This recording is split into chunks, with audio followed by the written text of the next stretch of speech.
Hello, Craig. It's on you, it's all on me. Can't you see? It's on you, it's all on me. You and me, can't you? It's on you, it's on me. Hey, Craig.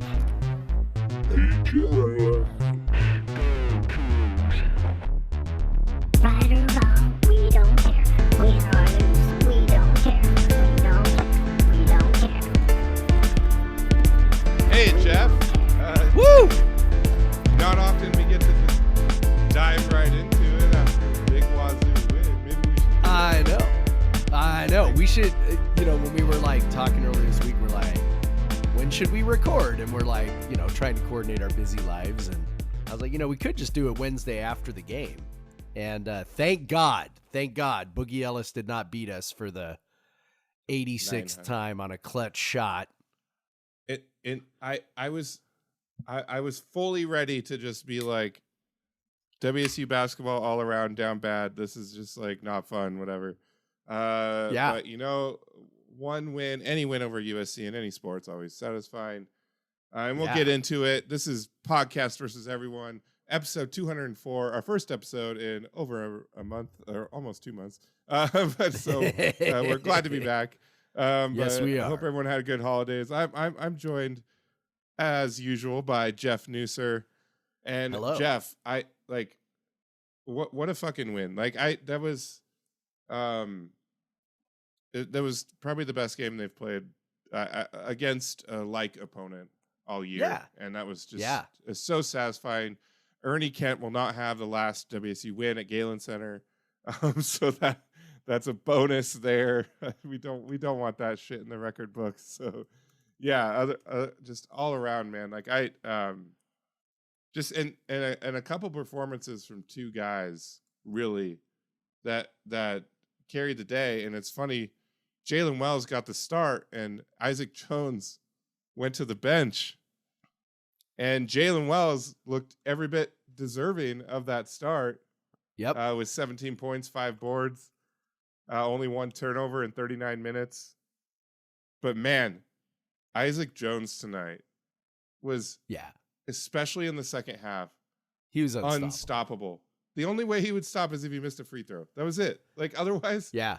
just unstoppable. That was so fun to watch right in front of, LeBron James. So Yep. Isaac Jones, future Laker. But yeah, that was super fun, man. Yeah, I think this, over the years we've been pretty hard on Andy Enfield as a coach, and I kind of waffled back and forth on him as the years went by. I don't think he's a great coach, but I also think he's probably a better coach than I gave him credit for most of the time. But the roster he's constructed for this year is just really flawed. And I feel like that has sort of exposed some of his flaws as a coach, because the way that they were attempting, I guess, to defend the interior was sort of insane. Like we like to kind of harp on how bad our zone is. You and I are neither one of us are fans of zones, especially WSU zone.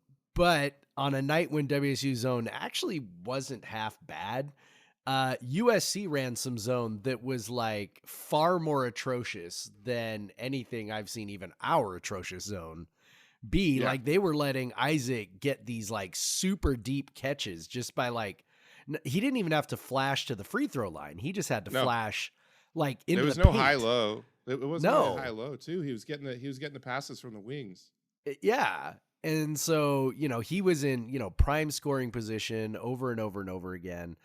Their bigs are not good defensive bigs, and they were letting Isaac just be singled up on them repeatedly. No help, no digging down. They did change that up a little bit in the second half, but Isaac, to his credit, found some shooters a couple times. He was truly the hub of our offense. I think in a way that we sort of envisioned at the beginning of the year, when we heard how good he could be. And we kind of thought, all right, this is a guy who could be really kind of a go-to guy. I think nights like tonight is kind of what we envisioned. And, it hasn't always been smooth sailing for him as it, can be coming up from, a low major to a high major program. I mean, that can be quite an adjustment, no matter how good you are. But I think we're kind of seeing now he's figuring out how to, assert himself onto games. And I mean, he really was the difference tonight. He was the best player on the floor too. Like Bronny James, be damned or whatever, and Boogie Ellis on, one leg or, I mean, they, USC has, sort of their own set of issues, which I don't feel sad for in the slightest. And Isaac was the best player on the floor. And that was a really, I'm not sure how often we could say that against USC, if ever in recent memory with the Mobleys and everything. So, maybe with Clay, that was probably it, maybe 10 years ago. Right. So, this was fun. This was fun as hell. Yeah. And, apologize if you hear my daughter wailing in the background. It's a hard, no pacifier night. So, but yeah, well, I don't hear her. Maybe Pete, maybe the listeners will. I don't know. So yeah, like it was so impressive to watch him. Just they dump it down to him. He get fouled. He finished. I mean, he had 26 points and only 10 official field goal attempts. Yeah, that's some pretty insane efficiency. And one of those was a really dumb three, but maybe he was just feeling it. But he kind of missed a few free throws in the first half. But then I don't know. In the second half, he might have hit them all. He might have missed 1 out of like 10. It was just impressive. Like every time, we probably had a pretty bad like field goal drought at the end because he was, I guess he had that and one, but it was just nuts to watch. The USC's bigs had no chance, and they would just foul. Yeah, and he said, the digging down. They tried that early in the half, and plenty of their guards suck at digging down. On Isaac, at least he was strong enough because they were picking up fouls trying to dig down on drivers, on Isaac, and so they racked up a bunch of fouls early, and that enabled Isaac to get some free throws late on some 1-on-1s to bonus and one guy that WSU early in the game, I think USC in the first half had a massive free throw advantage. I think it was like 10 to 4, 12 to 4, something and like a that. massive foul advantage. And a massive foul advantage, as you would expect. Yeah, but I mean, they were for like no matter USC or what, like these are fouls they had to call. Like he was getting hammered over and over again, right? And they ended up shooting more free throws. Obviously, some of the late game free throws. Also, love USC didn't score the last 2.5 minutes. And didn't score. There was no robbed Ken Palm net points here. Like they didn't score, and then we went and made free throws on the other end. Yep. And that was great. And DJ missing a free throw at the end on a cheap foul. Didn't hate that. After Jabe blocked his shot. There was a moment DJ hit a couple of threes, had offensive footback. You're like, no, it cannot. Yeah. He can. You're like, it cannot happen like this, right? Yeah. It's. But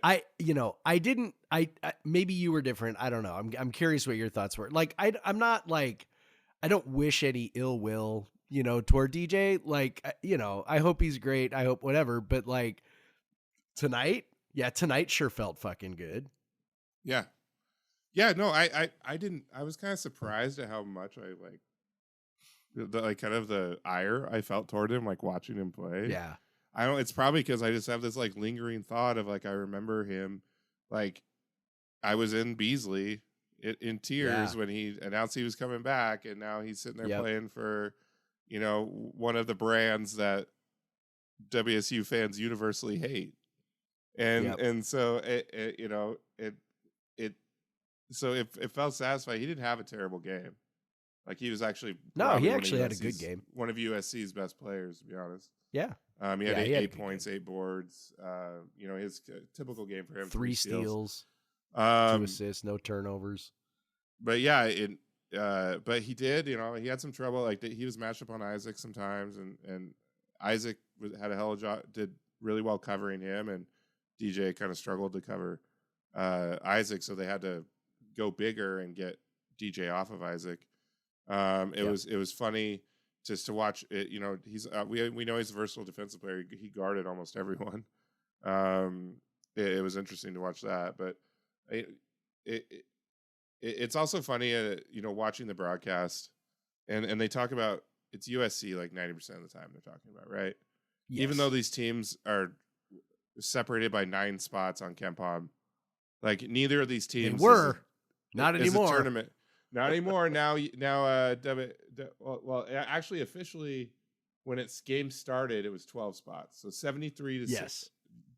WSU was 73, USC 61, and now it's WSU 66, USC 69 or something. 69. Nice. But yeah, like they don't talk about WSU at all. Obviously, there's big, you know, the flashy players, Isaiah Collier, Bronny James, Boogie. You know, there's a story about Rodman. So they talk about them all over and over again. It took them till about 4 minutes left to mention that WSU was out one of its starting guards, and it doesn't have a point guard, right? You know, like everybody else is always dealing with problems, but not us. Not us. We're just we just like suck. that. You know, we are what we are. Terrible. Yeah. It's funny. Interesting. Clough had a rough game. I think I think he struggled a bit with the athleticism of USC's bigs. He missed 2 bunnies right at the start, and then he was off the rest of the way. Drew some fouls. So, you know, Chinyelu. So actually, they kind of went with a smaller lineup more. Chinyelu only played 8 minutes, although they were a very good 8 minutes. He also had 3 fouls in those 8 minutes. So they went smaller a lot. You know, Isaac was in there, but then, you know, Kamani played himself right out of the game and didn't come back in. Oh my God. In the first 6 minutes. That was about as bad as 6 minutes. You know, he misses 2 free throws. He did have a few boards. 3 of the worst. He had 3 turnovers. 3 terrible 3 turnovers like in 6 minutes. They were just bad and not passes like every time. Yeah, not aggression turnovers. Like just sloppy ass passes. One time he just like turned and lazily tried to throw it to Miles, and it was picked off easy. Another time he threw it straight at Miles' shoe, and then another time like he's straight at his feet, like trying to throw this hard bounce pass to Ruben Chinyelu, who's 1,000 feet tall, and throws it at his goddamn. Listen, I don't know anything about him personally. Like I obviously don't know him, but I imagine that he is like just a different dude who like lives on a different plane and is just sort of a space cadet. He does things that are so awe-inspiring at times, like in a good way. Like his athleticism, his size, he's very unique. Like the way he does that kind of like circling dribble to get around players, like the way he can work in the post at times, the way he can get downhill and dunk on dudes. But he obviously has one of the just a really bad looking shot, so he never is a threat to shoot. You know, he can play defense one-on-one, but when it comes to rotation sometimes, but so he's just kind of like, he's either gonna be incredible or he's gonna be like he was tonight. Like and I mean, his role within the offense has to be kudos to Smith for getting him out of there. Yeah. Like, oh yeah. Because honestly, Isaiah Watts played 21 minutes. And they were really good 21 minutes. Really good. It's funny, like he hit 2 threes. I swear he hit the 2 hardest ones. And then he hit the funny after he hit that like deep one against the clock, where he had to like basically toss it up. He get the very next possession. He gets a pass out from the big, wide open. You know, kind of slowly gets into it and just bricks off the backboard. Yeah, like he almost banked it in, which would have been amazing. Yeah, we need a bank in shot at some point. Yeah. When do we get one of those? He came in. He hustles, man. He plays hard. You get like, and he's not not a terrible on ball defender. He spent some time on Boogie when Boogie started heating up a little bit, and he did a not half bad job. So, I mean, yeah, he's smart. He fouls when he's in trouble. Yeah, just foul him. yeah. We weren't in the bonus, just foul him. So Miles, it was interesting, like probably two big candidates for Pac-12 Freshman of the Year, right? Miles and Collier. So I was interested. Collier had he looked really good at times. He turned the ball over a lot. He had a lot of dumb fouls. And then on one of the dumb fouls, he stubbed his thumb and he didn't play the rest of the game. I think that was helpful for WSU, to be honest. Sure. But you know what? This is the thing. Like, people will remember, oh man, USC was hobbled, whatever. You know what? Yeah. Nobody's going to fucking remember that tomorrow. Nobody's going to remember it in a week or a month. They have one of our players on their team. And I mean, like, how often have we played a game where we've been shorthanded? And I mean, that's we're playing shorthanded the rest of the season. Like, we literally, I mean, that's life. We're playing like one true guard in the rotation.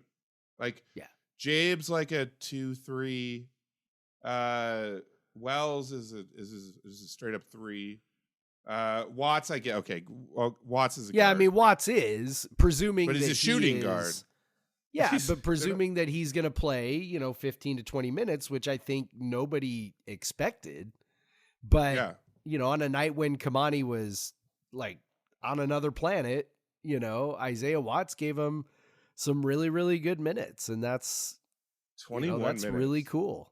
Yeah, 21 good minutes. He hit a couple threes. He didn't play. He didn't turn it over. Offense. Yeah. He had a great block. He had Bronny. That was fantastic. And he then got a couple of assists in the zone once, but that does happen. Really I mean, that was. I don't really blame him because they don't play zone all the time. Like, it's not. Do they? Don't they? Well, I mean, they played zone maybe 75% of the possessions tonight. I don't know. Well, tonight, tonight it actually worked out.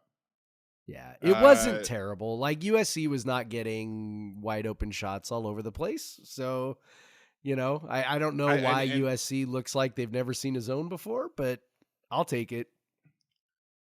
Yeah, sometimes I think I know. But I mean, we probably know. But I do want to circle back around. He's a hell of a recruiter. Yeah, he is. And a good player. But not this year. Yeah. I do want to circle back to Jalen Wells real quick, because he's already developed a reputation as a really great shooter. Hit another 3, 3 of 6 threes tonight.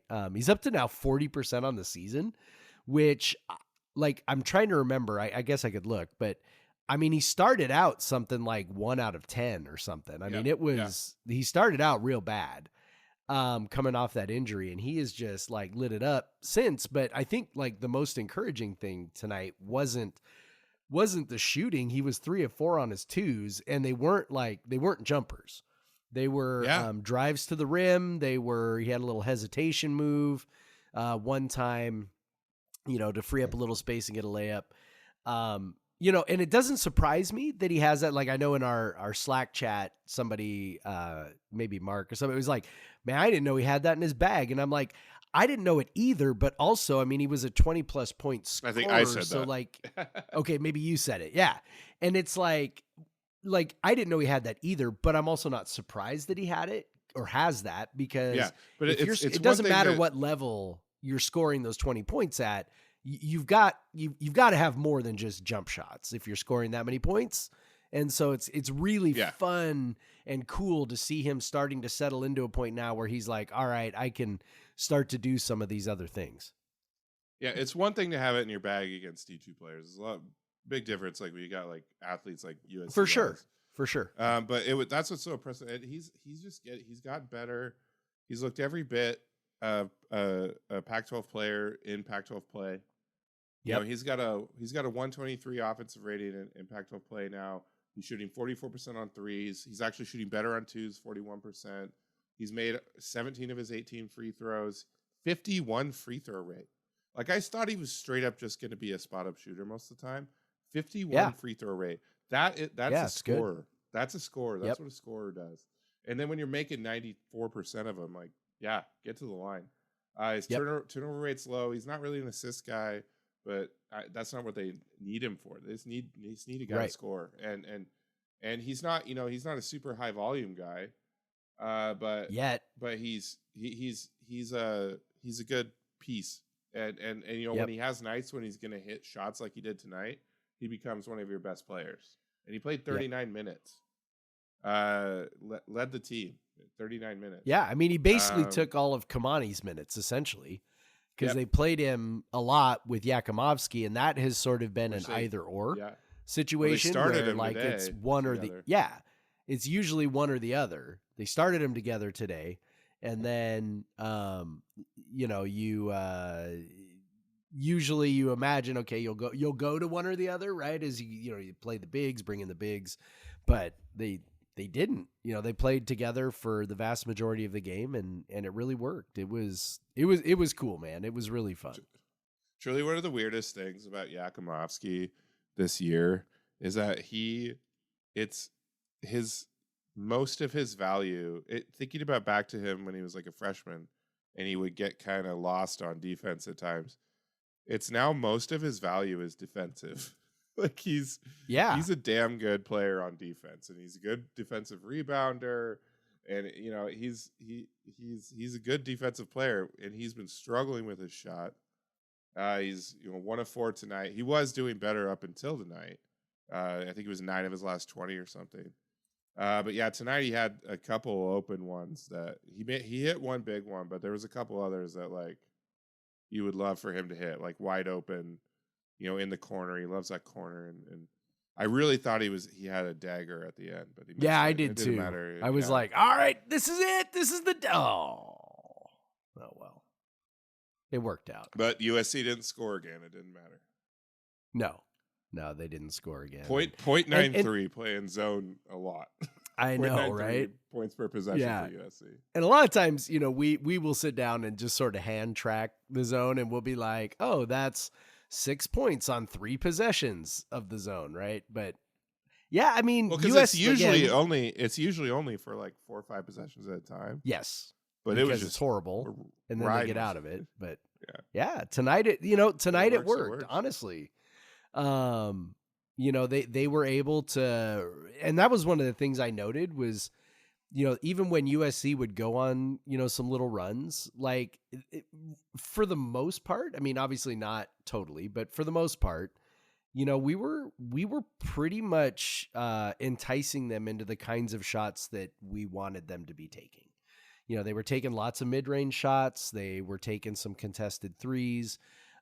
They really weren't able to get into the lane or get to the rim, which was sort of like, I don't know, like surprising, I guess, because, we didn't have a rim protector. As you mentioned, we were largely playing with Isaac as our 5.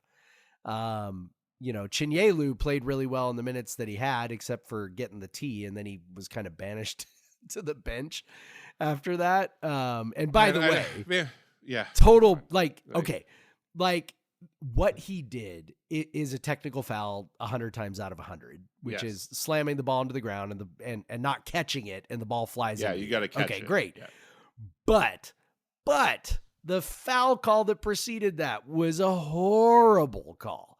Like, it was a clean block, clean erasure, and like the ref called the foul. And I don't like Ruben has gotten the ref such on the a bad other side whistle. of them. Like he can't. Yes. Ruben is blocking his view of the play. And he has gotten such a bad whistle this year. And I know that like sometimes with bigs, like this kind of stuff will happen. I honestly think for him, it's that he's just, he's got that Bambi thing going on, right? Like he's just still very awkward. The legs and the arms aren't quite moving in sync yet. And I just think that sometimes he does things that look worse than they actually are. And so I don't blame him for getting a little frustrated, especially when he was playing so well. He picks up that second foul, and he's like, he knows, by the way, when you play for Kyle Smith and you get the second foul, you know exactly where you're going, straight to the bench. And then he gets the third foul because the technical foul counts for a personal. And then that was kind of the end of that. But he did play a little in the second half, but the second half though, that's when he had the 2 buckets. That is true. That is true. And that's a good point. And then he picked up that that foul up against the shot clock. He didn't need to do it. He leaned into the guy. That's right. Yep. And then I don't think he saw the floor again after that. Yeah. But that was and so But they did get some good minutes from him. But it's such classic ref bullshit to like how many times you see it happen? A ref makes a terrible call, player reacts, gets T. So the ref like doubles down on their terrible call. Yep. Because we're humans and we're like, I'm insecure about what I just did, so I'm gonna react. You know, how many arguments you ever been in where you're insecure about what you just did, and you're just like you double down. And you're like, well, fuck you. Yeah. Like it's. I mean, we're married. We know all about that. You know, because that's what married. Oh yeah. Well, I know I'm wrong, but I'm gonna go ahead and ride with this. So. I mean, you do it with your kids too. Yes, we do. We do it with our children as well. Yeah, I think like the thing I'm really happiest about tonight, I mean, obviously beating USC is great. You know, the little extra bonus of DJ losing again. Don't hate him, but like, you know, feels kind of good, right? All of that aside, like if this team has any designs on the postseason after losing to Oregon, they kind of had to have this one. Yep. It wasn't a must win, like, because we like to laugh and joke about people saying things are must wins because they're not really, and whatever. But when you play out the scenarios, I mean, I wrote about that, you know, a couple weeks ago before Pac-12 play started, and was kind of like, hey, you know, here's kind of what some different paths might look like, and you know, a lot of it hinges on doing pretty well against the teams that are like you. And you lost to Oregon, you know, in a game. I'm not sure we would say, you know, they should have beat Oregon, but they certainly could have beat Oregon with a little better offense. But you lose that game at home, and now all of a sudden you're like, you know, they were sitting there at, you know, 1-4, and you're like, you know, that's, or 1-3. Yeah, 1-3. And, you know, you're just kind of going, okay, you've played two teams that are headed for the tournament, lost both of those. One of them, you had a chance, and of course you couldn't finish again in the mountains. And then you play Oregon State. Okay, great. You beat them, and you know, you should. And that game was, you know, tighter than it should have been, but whatever, you won. Great. And then you got Oregon, and that's kind of one of those defining games, and you lose. And so then it's like, man, you start looking, you go, you got USC on the road. You're going to come home and play Arizona. Like all of a sudden, like 1-5 doesn't look crazy, like at all. Yeah. And, you know, so when you beat USC tonight, and now you're 2-3, Arizona's coming to Pullman. You know, it's not a game that you're going to be favored to win at all. You're expected to lose, and Arizona's really, really, really fucking good. But at the same time, you know, if you lose that game, okay, you know, you're 2-4. Beat them last year in Tucson. But you did beat them last year. And, you know, even if you lose, okay, you're supposed to 2-4. And then you've got, you know, Cal and Stanford. Okay, win both of those. Now all of a sudden you're even again. And you're kind of feeling like, okay, maybe, you know, you kind of got something going. Man, if you lose tonight, it's like, it's real tough. So, huge win in that respect. Huge respect for Kyle Smith. You know, like we are like, you know, like unabashed Kyle Smith, you know, fanboys. And I think tonight was a great example of that. Like he coached his ass off tonight. The team was ready to play. They knew what they were supposed to be doing. They executed great. They were the better coach team tonight, I think by quite a long shot. And you know, every time one of Kyle's teams gets to a point where you want to start thinking like, oh my God, this is the one that goes off the rails. And then it doesn't, because he's just that good of a coach. And tonight was a great example of that.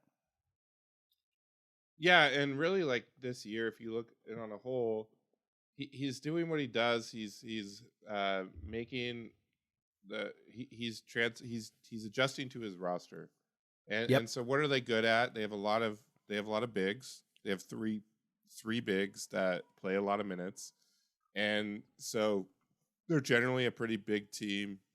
So what they're top 20 in effective field goal percentage, top, 13th in defensive rebounding percentage.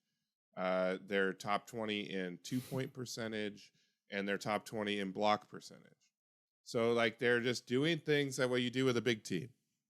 Yep. And they're feeding it inside, which is not always the most fun to watch when it doesn't work. But this was the first game where they were playing a team who had the same athleticism at least that they did inside, and they did and they could still score. And that was all. That's all Isaac Jones. That's all Isaac Jones. Yep. But so yeah, I'll credit to him. But like it. But you look at their fucking profile, and it's a big team. They're 4th in average height.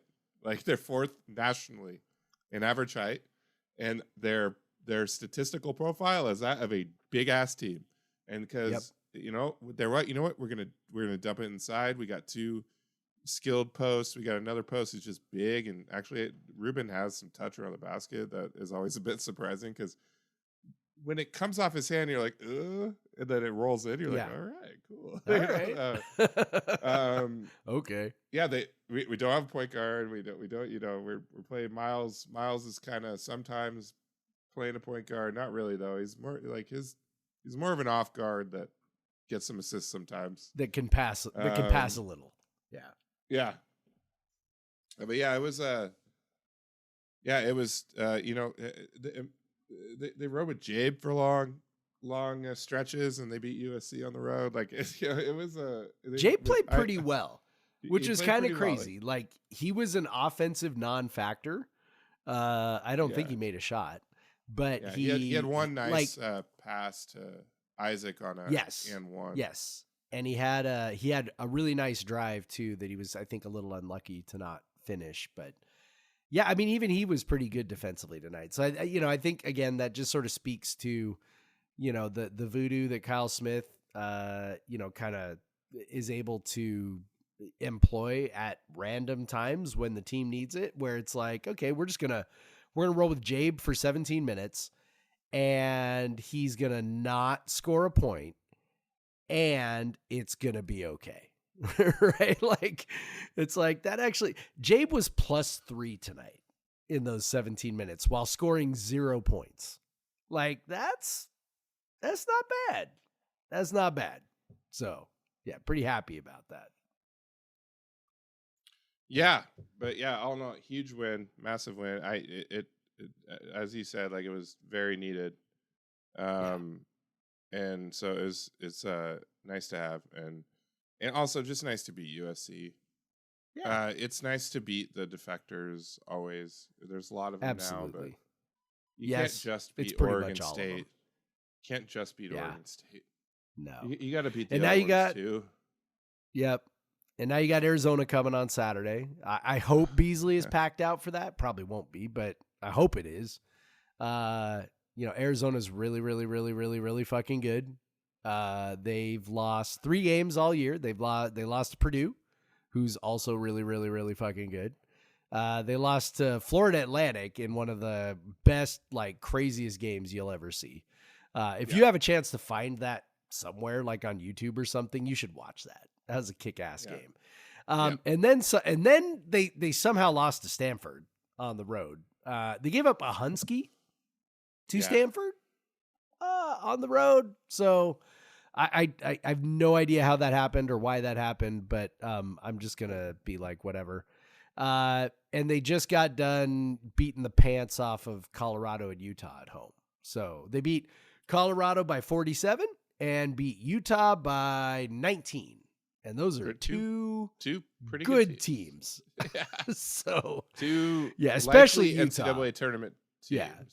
Yeah. I think Colorado's pretty flawed, but Utah's really fucking good, I think. And like they no problem. So yeah, I mean, beating Arizona's tough, but if you can beat them, now all of a sudden you're back in that conversation for, NCAA tournament. You really are. And so that, I'll be watching, hoping, crossing my fingers. Yeah. And now on that, we'll turn to talk about the women who have had a very rough start to Pac-12 play. losing Ugh. at home to UW, and then losing a game against Stanford at Stanford, which was typically closer than it's normally been, and still just a bad third quarter basically fucked them over, and then that OT loss to Cal was rough. You know, That's killer. they've been beaten up on Cal for a few years, and now they're sitting 0-3 going at UW again. That's a really big game on Saturday or Sunday. Sorry. Yeah. And, I'll be they've there. lost 4. They've lost 4 out of 5. Like Yeah. not just the 0-3, but they lost at Auburn again. That's that's tough, but yeah, it's yeah, Ugh. It's kind of feeling like danger zone, where it's Yeah. like at some point. I mean, everyone knows how tough the Pac-12 is, but you do have to win enough extra games. tough this year. It's extra tough. It this is. Year. It truly there are is. 4 Cal's top not 10 teams. Cal is not a bad team. Like I think every like single for real, team is in the top 100 of net. yes. Like Cal is not a it's- bad team. There's no shame in No. losing to Cal on the road by a point in overtime, except for the fact that like at some point you got to win some games. Yeah, so this So- game against UW is huge. UW is they also dropped both in Cal, but they've won enough to where their net is high, and you need some revenge on that. So they sorry, she's really in a crescendo right now. I heard that one. Yeah, I heard that one. I'm trying to text. I think my wife's asleep. But, so she's just out of luck. You're gonna be screaming, kiddo. Until I get done with Sometimes you this. got to do that. So UW is actually, this is a big game that it's like a resume potential game. Yeah. And you got to fucking beat the Huskies. One thing that encourages me is that Charlize had a better weekend in the Bay Area. Yep. She has really not been shooting well. She shot a lot better, especially against Cal. And so I'm hoping that maybe her offensive game has finally come around, or her shooting at least. She's obviously been playing really well as a distributor. Yeah. But I'm hoping her shooting comes around because they're going to need it. AT was out, or Esther Tahina was out for these last 2 games. I don't know her status for the next one, but they could definitely use her. Their rotation, they were playing Genevilla a lot. She's got a lot of talent. I think she's gonna be very good, but she's still, especially defensively, has some improvement. Yeah. But yeah, so it'd be nice to have AT back. She's very good. Yep. And yeah, so especially defensively, like that would make a really massive difference. Yeah, if perimeter she was defense. back. Yeah, is good. Yeah, especially if Charlize doesn't always guard the perimeter. Sometimes she, they put her wherever they need her. So you're not just So it's nice to have AT who's gonna guard the point. And I think that I was gonna say, I think part of what you're seeing too, like you were saying, it's a big game. Like I think part of what you're seeing too is like teams are looking at us as a big game, Mm-hmm. right? Well, like Cal, I think league last year. Yeah, I mean, I think it's like watching the game over the weekend against Cal, like Cal wasn't just excited to win. I mean, they were excited to win, but you could tell that there was a little extra sauce in it for this one. Now, I know part of that is we've beaten them a whole bunch, but it's like they're a team on the come up. They're a team that's lost a bunch to us. We're a team that's been in the tournament multiple years in a row, and beating us means something. And I think that was pretty clear. And I think honestly, the Washington game as well, I think that kind of looked like that same kind of deal. Like obviously there's rivalry and all that stuff. So, that's part of it, but it's just like, I mean, these teams have lost to us pretty consistently over the last few years, and we are a team that's a resume builder for them. And you can kind of see that teams, it's no longer, we're the ones, coming after everybody. Like they're coming after us now. And, the team, I think, needs to get on board with that. Maybe just a smidge more than what they are. Maybe just a smidge more intensity, a smidge more focus, just an understanding of what it's going to take, to fight people off night after night, because it is a little bit different than being the one who's doing the hunting. And it's really just not getting any easier. There's so many good teams, and so I mean, you were not exaggerating when you said 4 teams in the top 10. Like that is actually what it is. WSU's 11-5, and they're still 22 in net. Like so, and so they're right there, but in front of them in their own conference, Oregon State, Colorado, SC.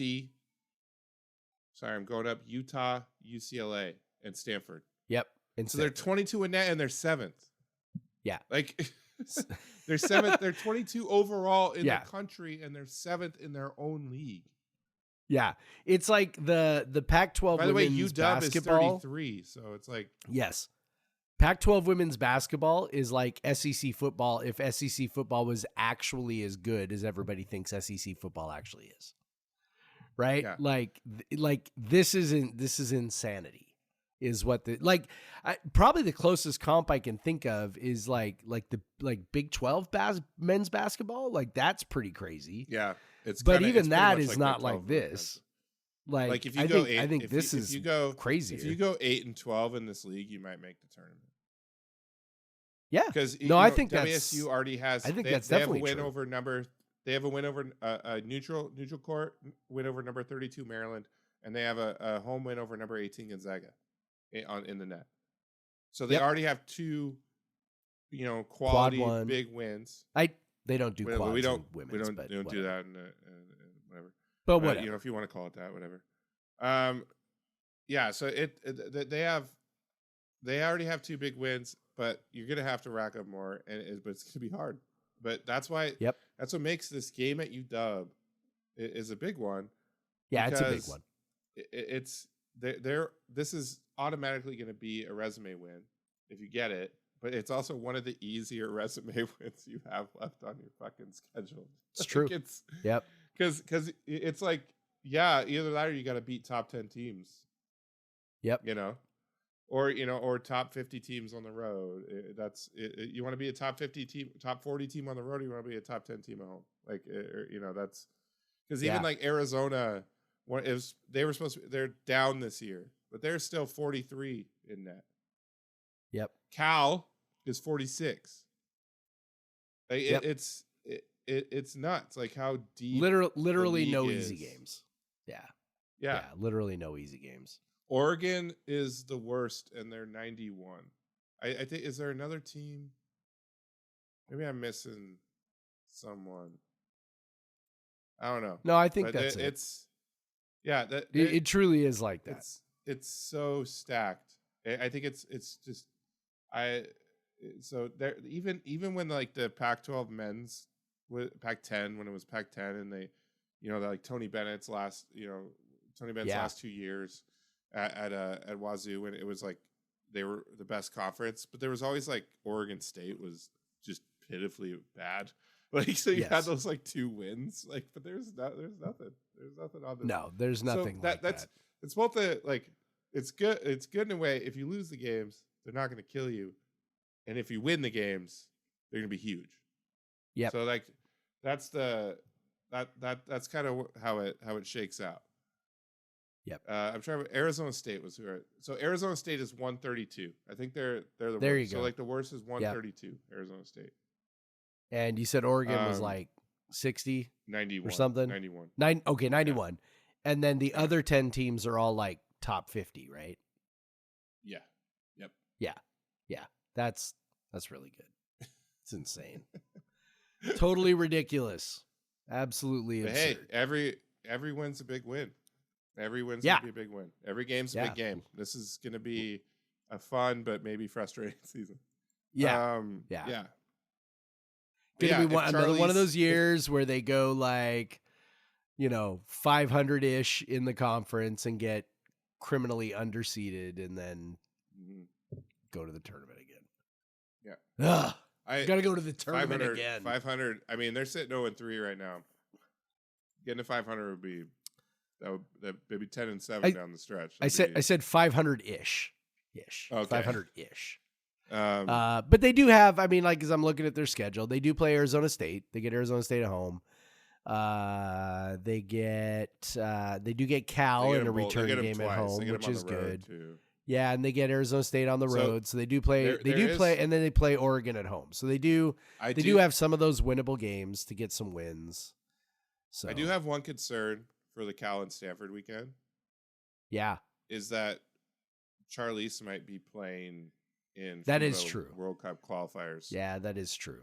That is true. Right? Because But she is like one of the best players for New Zealand. yeah, maybe just maybe we can send off the Pac-12 by finally getting a win over Stanford. I don't know, That'll man. be I our don't last- ask for much. Yeah, I don't ask for much. 70 or something at this point. I don't know. Yeah, I don't ask for much. I could die happy if That we would can be get amazing. Stanford. Yeah. Yeah. All right, but we have something else to celebrate. But before we do Yes. that, let's get into the beer. Oh, I guess Okay. What? before we do that, yeah, Okay. we know Jen left. It sucks. Yeah. It happened so long ago at this point. I know. Um, We're talking about Jen Greeny, the volleyball coach. yes, yeah, it sucks. But it is what it is. We'll see what happens. I don't really want to get into it too long. Yeah. No. I don't want to be sad. Tonight's a good night. Yeah, tonight's a good night. We had a real fun season this year. But anyways, had to mention it. But yeah, Jeff. Now that I mentioned the sad thing, what are you drinking? Okay.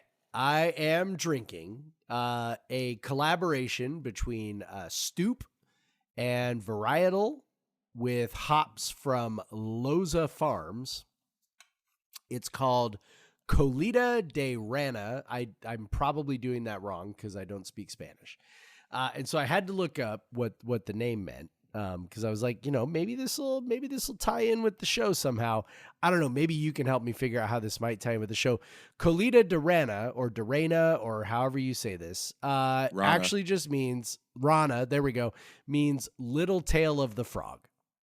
So I'm not sure how to tie that in with any of our content tonight.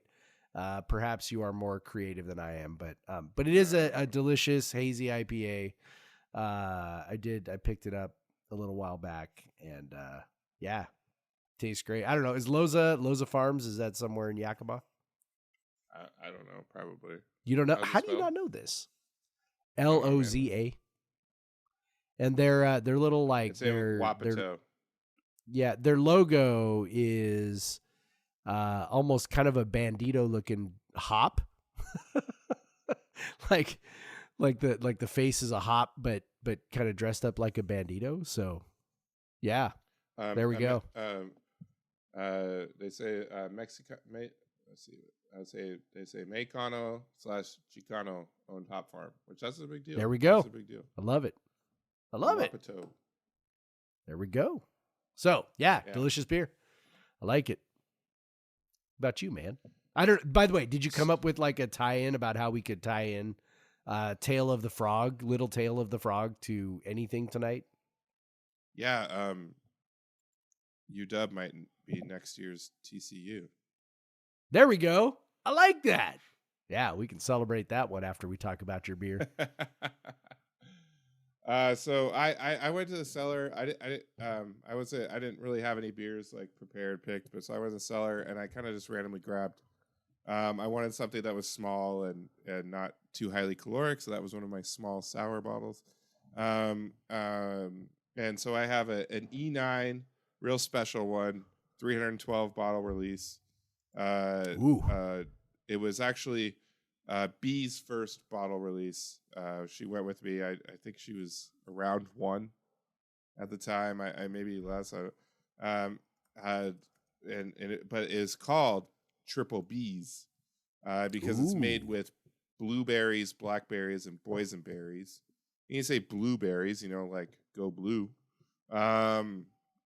It is quite it is the color that WSU was, like that kind of maroon that you had got a lot of WSU gear in Yep. before they Yep. like standardized. Like I Yep. think we all have like something like that still. Yeah, so it's like that color. But it's delicious. It's one of my favorite beers that E9 has ever made. I haven't drank it in a few years. It's still delicious. It's maybe not as jammy as it once was, but it's so good. Oh, those 3 berries, very jammy berries. Boysenberries. You don't see those a lot in beers. But yeah, very very good beer. And B's first beer release. My daughter, who's now fucking 6. Believe this me, beer is every year probably just goes around every year 5 just years goes old faster or after that, something. by the way. I need you to know Yeah. that. Every year after Yeah. this goes faster. So Yeah, anyway, cool. continue. Yeah. Yeah, it's so Yeah, cool, so let me tell you. it's a delicious beer. E9. I probably had E9 before, but hey, today I need to drink beers from my cellar. I have too many. And it's good. It's balanced. It's not too tart, as E9 sours tend to be. I put Floodland is the top sour maker in the state, I think, and then I think E9 is probably number 2, to be honest. Which is not. It's that E9 makes some beers that are better than like maybe the closest version of a Floodland beer, but I would say Yeah. Floodland overall is best. But yeah, they both have incredibly high standards when they make these saisons, these wild ales, and it really shows. I know, in fact, that Floodland, the brewer won't make. There's a berry called a golden berry, and he won't make straight golden berry beer because he says that the E9 one is perfect and he could never top it. So I've had they E9's have a golden good- berry yeah. beer. It's delicious. Yep. Yeah. Yep. Yeah. And so that's what I'm drinking tonight. E9, go Tacoma. We love Heck yeah. Tacoma. Yes, we do. So yep. Yeah, but hey, I could tell you I've never been so invested in a college football playoff or BCS national championship game, Yep. and I've never enjoyed one more. Like that Yes. was fantastic. I didn't want them to be there, but if they were going to be there, let's have it be a blowout. Let's have their golden boy struggle, and let's do all that. Get Kalen DeBoer is like 12th loss of all time or whatever. It's Yes. like ridiculous. But yeah, make sure Harbaugh gets that championship so he's more attractive to NFL teams, and then maybe Yes. DeBoer will go take his job. Maybe even our favorite maybe. NFL team. Yeah, maybe. But yeah, so it was. I changed my name on Twitter after the game to Schadenfreude Meister. Yeah. Meister, which means like either like king of Schadenfreude or champion of Schadenfreude or whatever. Schadenfreude, if you don't know, means it's a beautiful, wonderful, one of the greatest German words. Yes. Which means taking pleasure in the misery of others. And it's such a good. We have no word. Only German can have a word like that. Yes. Honestly. Well, and like it's one of the lovely things about the German language is they will take multiple words or multiple concepts and just kind of smash them all together into one word. So like Schadenfreude Meister is like, I think probably 3 different words all shoved together to create a new word. It's lovely. And they'll do that. They'll stack them. They'll just be like 20. Oh yeah, they will. Well, and so like words, you and I get lots of this because we watch a lot of German soccer, and Derek Ray, loves the Bundesliga broadcaster who's Scottish, but is like, but for all intents and purposes, German at this point, like loves to like use these like crazy German words on the broadcast and then be like, that's the German word for, and then he'll like explain like what it means, and it's hilarious. So I've learned more like crazy German words watching German soccer than really anything else. But yeah, lots of Schadenfreude. I enjoyed that Michigan victory a lot more than I thought I would. Like Same. I was like, Same. I was Same. rooting, so hard, rooting Oh my so God, hard. that last interception. And Oh and my I know God. my sister, I saw her right after we were at the bar. Yeah. Did the same thing. I'm just so I yelling, couldn't take go. it to the house, take it I to the house. I was in front of my TV. I scared the shit out of my dog, jumping up and down in front of the TV, screaming, "Take it all the way! Take it all the way! Take it back! Take it back! Take it back!" Yeah. And like and then he it's just didn't, like but he did it, but they scored anyway. Like yeah, 2 they plays later. they scored like on the next play or whatever. Yeah. It was. And then afterward, I think the thing that I enjoyed, I mean, beyond just like the simple joy of Husky fans, misery. I think the thing that I loved the most about it too is that they were so full of excuses. Like they were all over, oh my God, the holding calls. And they were so like just invested in the idea that they were getting screwed. And they started talking about getting screwed like in the, I don't know, second quarter, third quarter, when they were only down by a touchdown. Like, you're only down by a touchdown. And they're already like, oh my God, Michigan's getting away with so much holding. And it's like, they're insufferable on so many levels for so many reasons. But truly, one of the biggest is that they are the biggest babies about things like this. They are the number one fan base at preemptively making excuses. Like I have attended all sorts of games, talked to all sorts of Husky fans about all sorts of things all the time.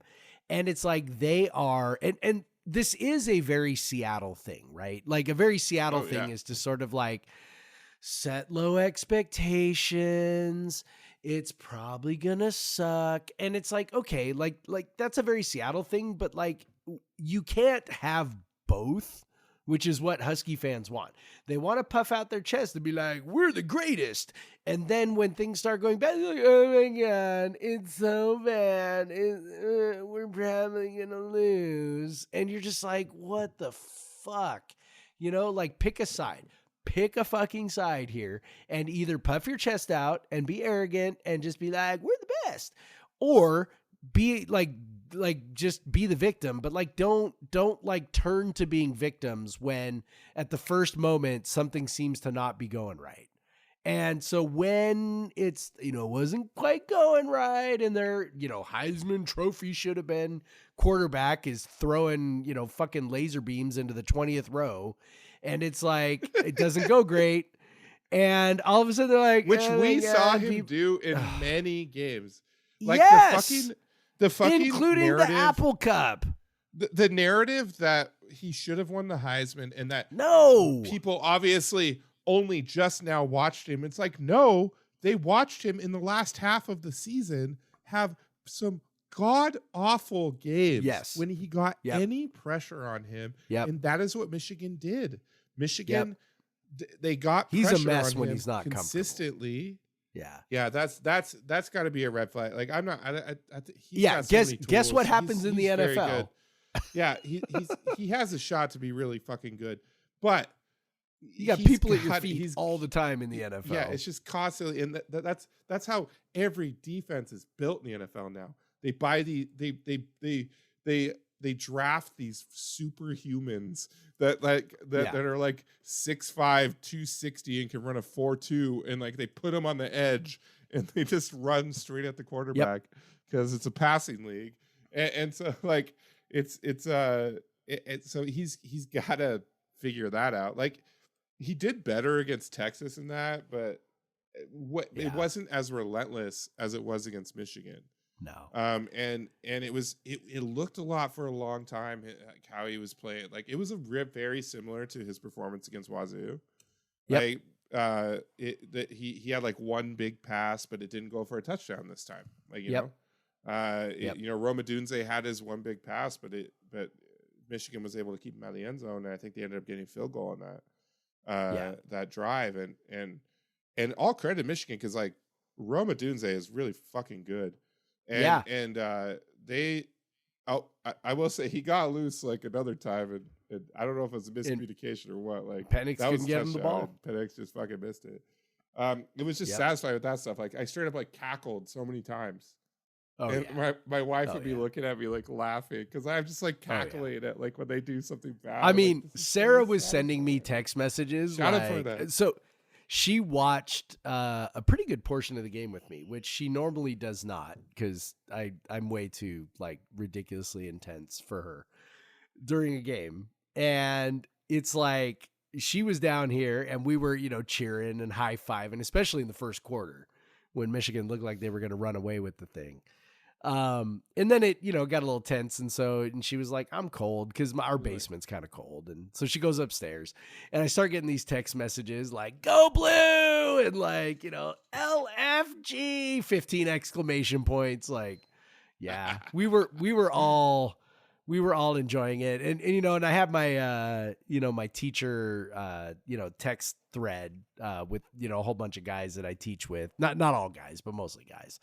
At my school, and and they of course are all Husky fans, and I'm the only Coug. I'm the only Coug in this group, and so at one, they were sort of like complaining about things or being sad, generally sad, and it was pretty early on, and I was like, I took there's like a GIF out there of Jim Harbaugh like his face put on like a banana with like pom poms, and he's like dancing. And so I dropped that in there, and that didn't go over great. And then the very last text message that was sent was, I don't understand how anybody can root for these Michigan fuckers. And I'm like, I typed probably 4 different responses out. And every single time I typed one, I just deleted it because I'm like, nah. And then like I was going to, like one of them was like, it's remarkably easy, actually. Or another one was like, well, it's not hard when the team that is on the other side is the one that, fucked over your athletic department. And then I was like, nah. So I deleted that. And then I'm like, oh no, I'm not rooting for Michigan. I'm just rooting against the assholes in purple. No, I should delete that as well. Like I was just like, and eventually I just like didn't, I just didn't respond at all. I'm like, this is probably, I'm just gonna leave it there. I'm not gonna, I don't want to be cast out of the friend group. I'm just gonna smile smugly when I go to school on Tuesday, which is what I did. And I didn't rub it in anybody's face. We all wore Coug gear on Tuesday. I know. It was fantastic. I was very pleased because I had I really like the band Hawthorne Heights, a classic emo band from the early 2000s. Yep. And they, their biggest song is Ohio is for Lovers. And they, they obviously they're the lead singer's from West Virginia, but he's Ohio now, and a lot of they root for Ohio State against Michigan especially, and so he before the Ohio State Michigan game, he said, if Michigan wins, we'll make a Michigan is for Lovers shirt, and so Michigan won, and they made it. And it says Michigan is for lovers. Hawthorne Heights lost a bet, and I could not resist. I was like, I can't resist buying that. I don't even care about Michigan. And then it was so perfect to have like a Michigan it's in Michigan colors too.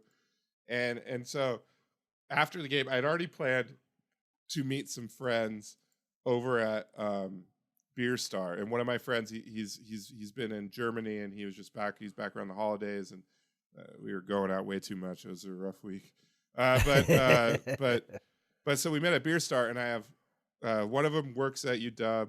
Another one used to go to UW. Another one was rooting for UW. They're all rooting for UW. And well, actually, one of them works at both UW and Michigan, and he's from Michigan, so he was kind of like 50-50. So, but I come in, and I have my home field bomber jacket over, just open. It was way too cold and rainy to walk over to Beer Star like that, but I was like, I don't care. This is what I'm wearing.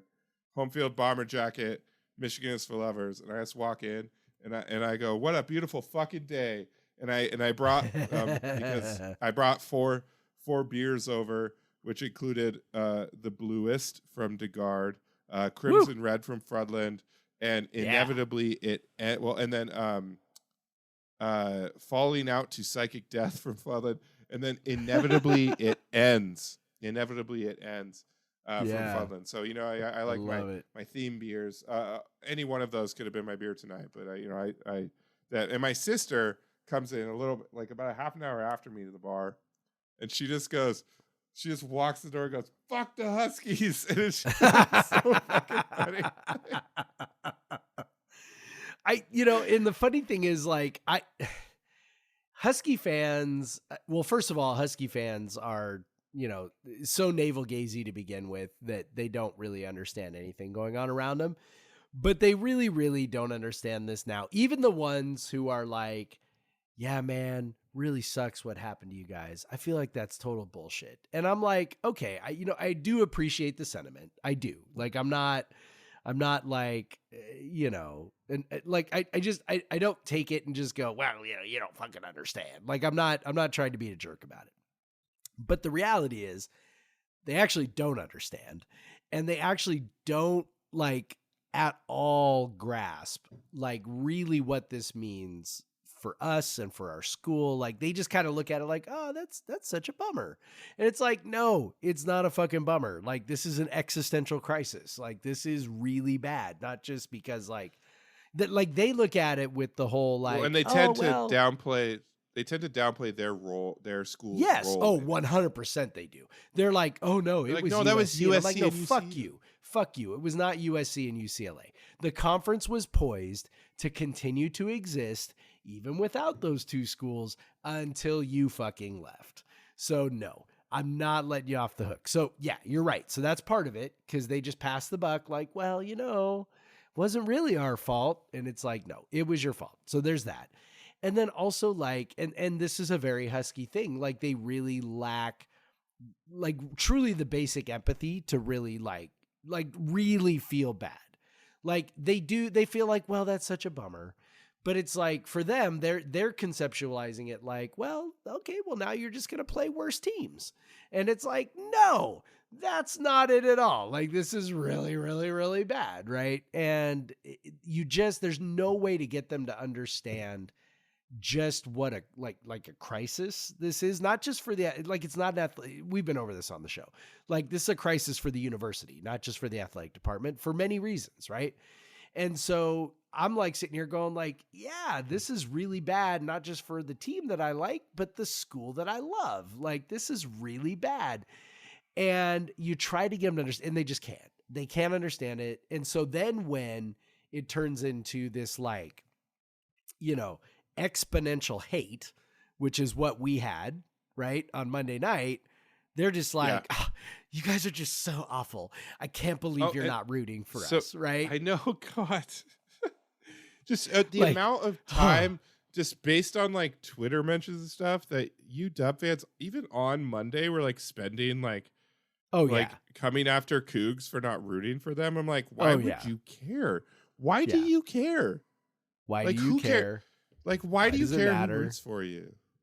Yeah, it's honestly a lot of them are also like a lot of them are also like 12s, and when the Seahawks became like the most hated team for very good reasons, it was because they were good and because they were kind of dicks.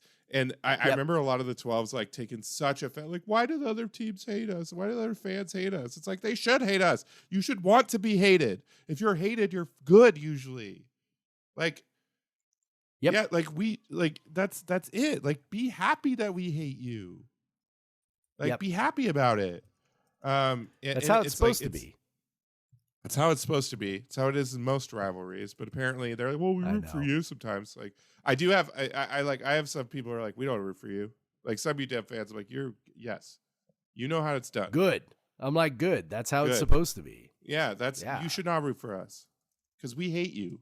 You shouldn't want us to be happy. All that, whatever. Like, UW obviously had an amazing season, but I'm just glad it did not end with a title, man. Holy shit. Correct. No, I wanted maximum pain. And that honestly was like a pretty big, painful. like honestly, it was. I think maximum pain would have been if they would have blown that LSU game, which they almost did. Like that would have been fucking epic. Like Yeah. if or not, sorry, LSU, Texas game. Like Yes. that Texas would have had no business winning that game, and it would have been Yeah. because of a quirky, I weird don't know, injury man. rule.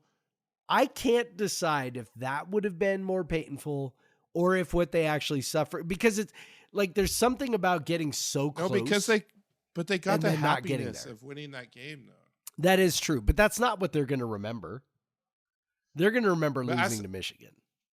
But they will. But like losing in that way, like where they That's should have true. never lost. That is Like true. I don't know. I don't But know. I do enjoy that they feel slighted and there was missed holding calls or whatever. Yeah. Because that as a fan, that it's just gets in your goat and chef's never kiss. leaves. Chef's kiss. Like we know many of the teams we root for, including the Seahawks. When you have that game that you felt like you were just fucked over by Yep. things out of your control, like Yep. that's what gets at you the most. You know, those are the ones that don't leave you, and so Yep. I hope it never leaves them. I hope I hope they- not either. I hope they have a similar feeling like how the 2015 Seahawks season, like I can barely enjoy that incredible comeback against Green Bay because of what happened in the Super Right. Bowl. Yeah. Like so, Yeah. like I hope it's like that for them, like because they just got their ass beat. I hope they never come close to success ever again. I hope that they I mean, they had so many are nothing more than nothing more than mediocre in the Big Ten, which is a pretty decent likelihood. And enjoy your dollars and have fun getting your face kicked in by Ohio State and Michigan and Penn State every year. Yay. All right. So yeah, thank you for not winning that game, UW. Thank you, Michigan, for Much beating the shit out of appreciated. them.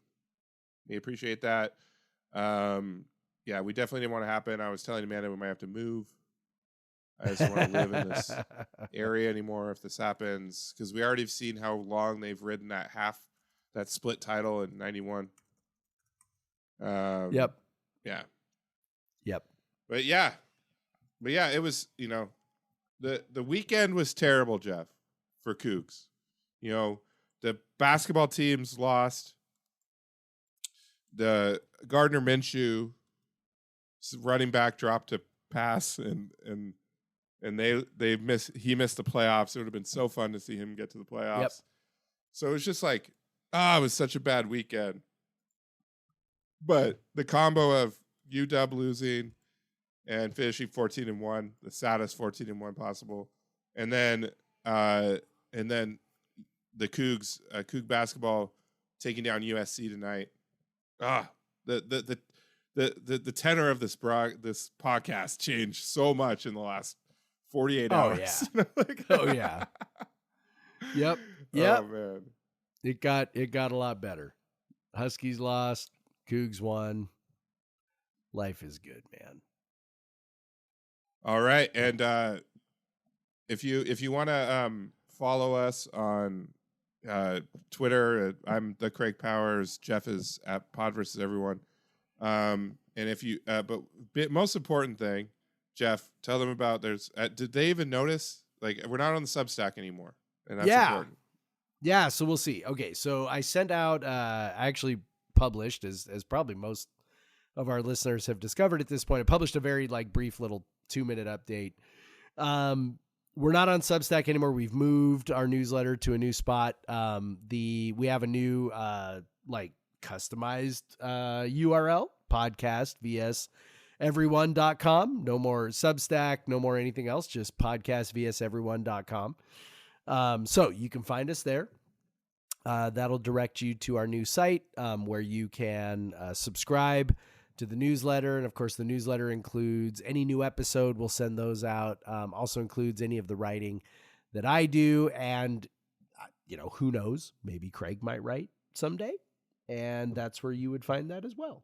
So sign up there. and do that there, and everything your brightest dreams will come true. Your wildest fantasies will come true if you just sign up for our newsletter. Yep. So, yeah. And you can reach us, by the way, new email, mail@podcastvseveryone.com. So there you go. Send your questions and comments. There we go. You could If you listen to the end of the show. You could still do the Gmail one if you want, I guess. There hasn't Craig been will an email check to that one in months. Yeah. Yeah. But so Jeff, I guess after all that, we did it after the late WSU basketball game. Hell yeah. That they won. So go fucking Cougs. Go fucking Cougs, Craig. Black Lives Matter. Black Lives Matter. Get vaccinated? Yeah, there's still more of those. So